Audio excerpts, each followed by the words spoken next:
நாளைக்கு தான் ஃபீஸ் கட்ட கடைசி நாள். கட்ட முடியலன்னா பிள்ளைகளை ஸ்கூலுக்குள்ள விட மாட்டாங்களாம்.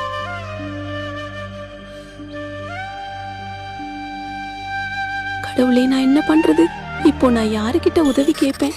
1ஆம் வகுப்பு முதல் 12ஆம் வகுப்பு வரை எந்த குழந்தையும் கல்வி இடைநிற்றலுக்கு ஆளாகவே கூடாது என்று எண்ணுகிறோம். அந்த எண்ணத்தின்படி ஒவ்வொரு தாய்க்கும் அல்லது பாதுகாவலருக்கும் ஆண்டுதோறும் 15,000 ரூபாய் பொருளாதார உதவி தொகையாக வழங்கப்படும்.